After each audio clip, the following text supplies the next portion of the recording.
Now we're going to work with the bow, remembering that you have done your Statue of Liberty and that you have placed the button of the violin in the center of your throat, and you are resting your head straight up and down, making sure you're not twisting.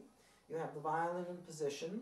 The way, again, to double check this is to make sure that your left arm rests by your side, and that when you lift it up, it should naturally fall between the thumb on one side of the neck of the violin and the index finger and the rest of the hand on the other side of the violin. If you have misjudged the placement of the violin, then when you lift your hand up, the violin would miss the hand. Or if you're too far over to the left, this would happen. So you want to get very used to the placement of the instrument, that when you lift your arm up from your side, it falls conveniently, the neck falls conveniently between your thumb on one side and the pointing finger and the rest of your hand on the other side. We are now going to work with the bow. As you'll recall, we held the bow up and down. Be sure to check for the basic bow hold.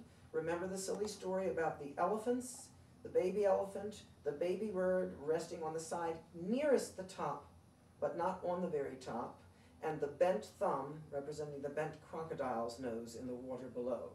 This is our basic bow hold. Here it is like this, in this position. We take this neutral up and down position and practice touching the bow to the middle of the violin silently.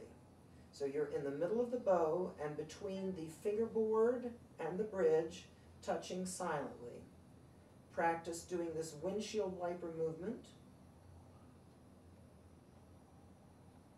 And now we are ready to start the Martele bow stroke. The bow stroke is done as a forearm stroke. So you will open up your arm from below your elbow down into your hand. This is on the D string. Back and forth. What you're doing in the Martele bow stroke, as a quick review, is that you're tugging on the string like this, making sure the bow hair is feeling like it can take hold of the string, and then you release into the air. When you do so, you get a K sound at the beginning of the bow stroke. Notice that the bow has a curve to it, and so you're going to follow that curve with your arm like this.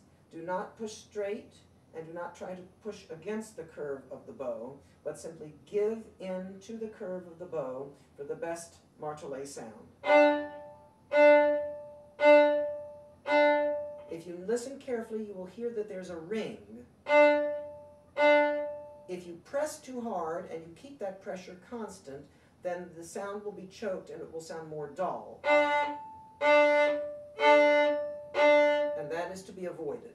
So once again, the clear Martele bow stroke involves following the curve of the bow, tugging at the beginning and releasing with the curve. Once you can do this on the D string, we then have to practice rocking to other strings. So, from the neutral position of the D string, we then drop the arm and continue on the A string. We raise the arm, come back to the D string, and then we raise the arm again and go over to the G string. So now you can play on 3 different string levels, and now you can practice rocking like this and rolling for looseness of your hand.